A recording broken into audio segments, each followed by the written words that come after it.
Mbak Kakung, panggil Rudi yang mulai terbawa suasana. "Shh, itu bukan Mbak Kakung," timbal Pak Wiro dengan wajah yang serius. "Tapi itu tadi kan suaranya Mbak Kakung," ungkap Rudi dengan nada yang ragu. "Pak Dimejo sudah meninggal, Mas. Jangan mengada-ngada," kata Pak Wiro. Setelah beberapa saat mereka berdua berkutat di ruangan itu, mereka pun kini kembali keluar dan duduk di ruang tamu untuk menjernihkan pikirannya. Nafas Pak Wiro tampak terengah-engah. Berulang kali ia menoleh ke kanan dan ke kiri. "Kenapa, Pak? Nggak apa-apa kan?" tanya Rudi yang mulai ketakutan. Nggak apa-apa kok, Mas. Cuma kaget saja," jawab Pak Wiro. "Itu setan ya, Pak? Setan kok muncul siang-siang ya?" tanya Rudi dengan tanpa berdosa. Namun belum sempat Pak Wiro menjawab, suara itu kembali terdengar. Kini lebih keras dan berbeda. "Mari, duduk bersama," bentak suara itu menggema di ruang tengah. Pak Wiro dan Rudi yang terkejut sontak berlari keluar dari rumah. "Itu bukan Mbak Kakung, itu bukan Mbak Kakung," kata Rudi panik di pekarangan depan rumah. "Udah gila hantu ini, muncul di terik matahari," batin Rudi seraya berjalan menjauh ke pinggir jalanan batu. Bersamaan dengan itu, ibu dan ayah datang dengan sepeda motornya yang penuh sesak dengan barang belanjaan. Pak Wiro dan Rudi menoleh dengan tatapan bingung yang langsung disambut perkataan oleh sang ayah. "Malah diem aja, bantuin bapak ini, nurunin belanjaan," ucap ayah yang masih berada di atas motornya. Dengan gugup dan aneh, Rudi dan Pak Wiro segera menghampiri dan membantu menurunkan barang belanjaan itu.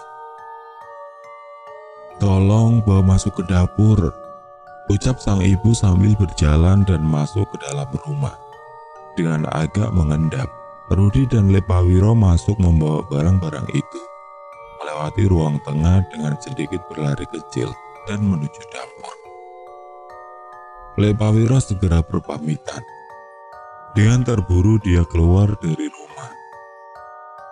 "Kenapa sih Pak Wiro itu?" ucap sang ayah yang sekarang sudah berada di dapur bersama ibu dan Rudi. Terlihat sang ibu yang berjalan masuk ke kamarnya, dan di sini dengan sedikit membisik Rudi pun bercerita kepada sang ayah perihal apa yang baru saja ia alami. "Yang benar saja, masa siang-siang gini?" ucap ayah sedikit tidak percaya setelah mendengar cerita dari anaknya itu. "Bener, Pak, sumpah deh. Pokoknya kita harus pindah.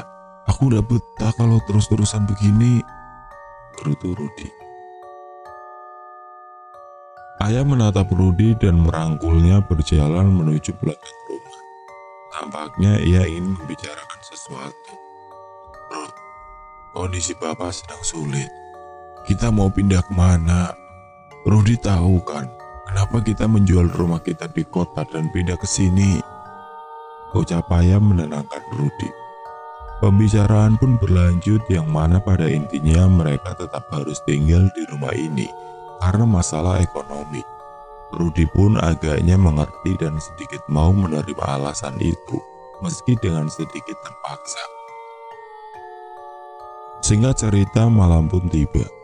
Tepat pukul 9 malam, Rudi sudah berada di dalam kamarnya, mengisi teka-teki silang di beberapa koran yang ia bawa masuk dari ruang tamu. Sepertinya Rudi tengah ingin mengalihkan pikirannya agar tidak memikirkan semua keanehan itu. Detik demi detik berlalu, berganti dengan menit, hingga rasa kantuk pun menyerangnya. Namun baru saja ia mau merebah dan bersiap tidur, satu suara terdengar memanggil namanya. "Rudi." Begitu kira-kira yang saat itu Rudi dengar. Suara itu jelas dari luar kamarnya. Rudi menoleh ke arah jam dinding yang sudah menunjukkan pukul 10 lebih.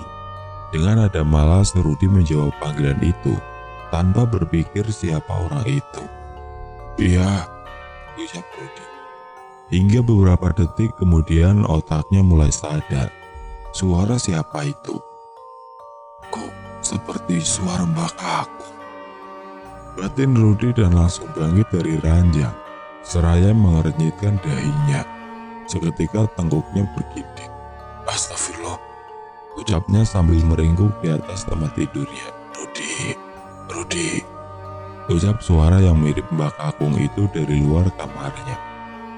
Rudy tentu semakin meringkukkan tubuhnya, menutupi kepalanya dengan bantal, sambil berdoa dengan terbatas.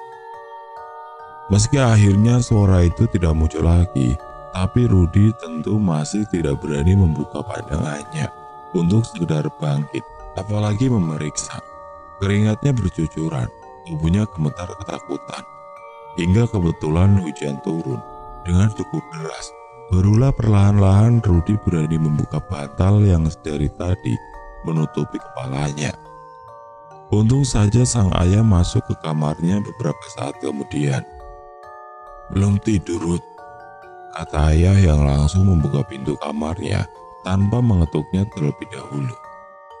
"Ayo bantu bapak, dapur bocor banyak banget," ucap ayah setelah melihat Rudy yang matanya masih terbuka lebar. "Oh, iya pak," jawab Rudy dengan sedikit terbata. Mereka pun mulai berjalan ke dapur, mengambil beberapa ember untuk menanda air hujan yang menerobos masuk di genteng dapur. Rudy tampak telinga-telinguk menatap sekeliling, dan di suatu sudut, di luar jendela dapur, ia melihat sosok yang berdiri. Wajahnya pucat dan rentah. Tatapan Rudy berhenti di sudut jendela itu.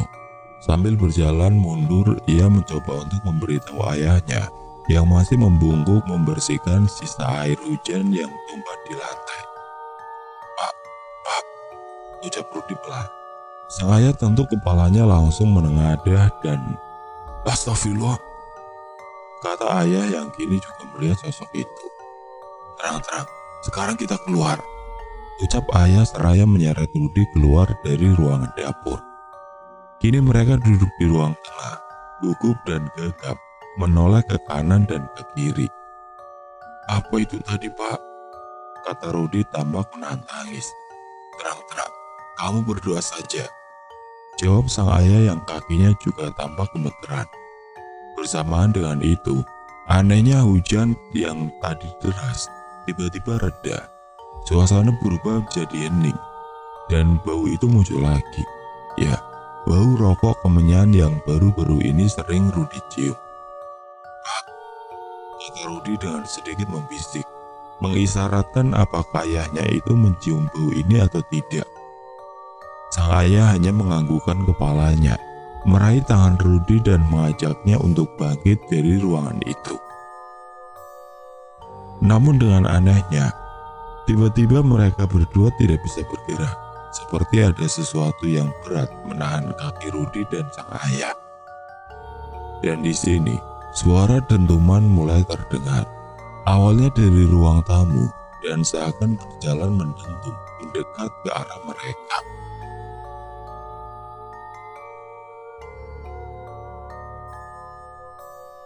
Rudy sudah tidak bisa menahan tangisnya. "Pak," tangis Rudy sambil meremas tangan ayahnya itu. Suara itu semakin mendekat, dan dari gawang pintu, pembatas antara ruang tengah dan ruang tamu, muncullah sosok hitam yang melompat-lompat. Meski tidak berani menoleh, Rudy dan ayah melihat itu dari ekor matanya masing-masing. Sosok itu pun semakin mendekat dengan lompatan-lompatan kecil yang aneh.